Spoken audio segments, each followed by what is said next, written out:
An agent tries to stop a bombing in a public building in New York City, but is caught in a gunfight. The bomb partially detonates, causing severe burns to the agent. An unseen person helps the agent grab his time travel device and escape to his employer's facility in 1992. The agent recovers from his injuries but undergoes facial reconstruction surgery and sustains vocal cord damage, altering his appearance and voice.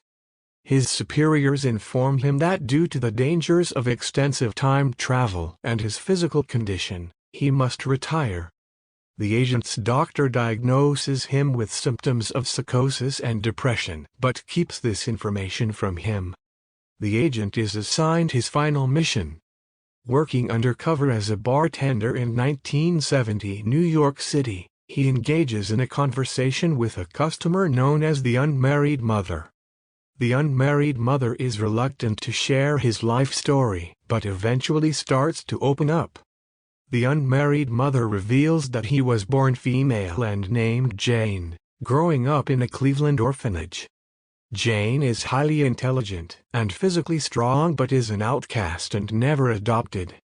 She is recruited by a man named Robertson for a space flight organization called Spacey Corp, where she becomes an random companion for male astronauts.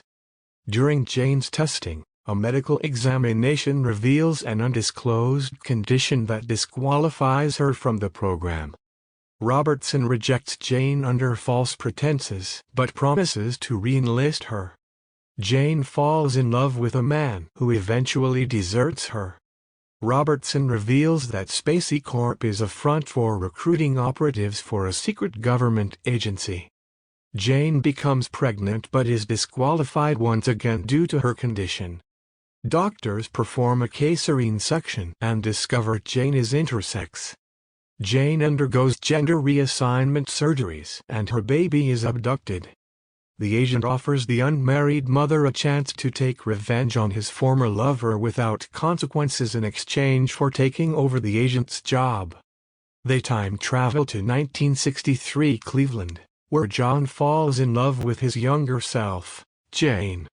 John realizes the agent set him up to become Jane's lover, but cannot break off their doomed relationship.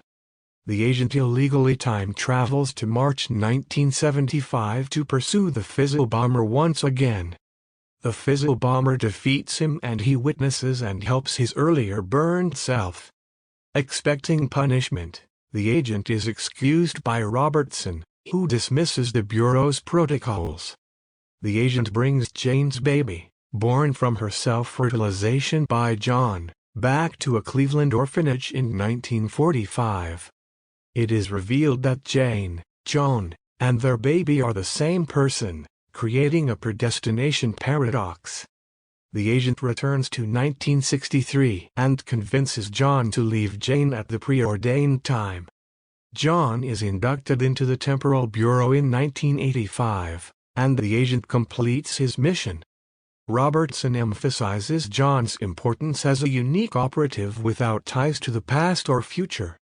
The agent chooses to retire in 1975, just before the March attack he failed to prevent.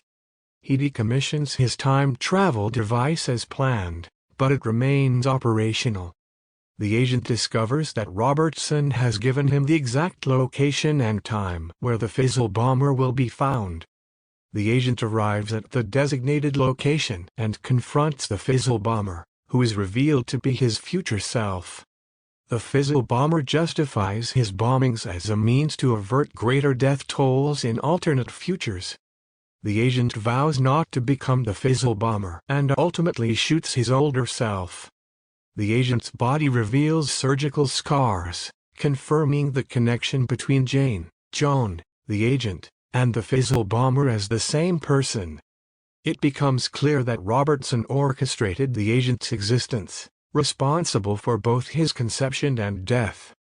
The agent leaves a tape recording for John, pondering the possibility of changing the future.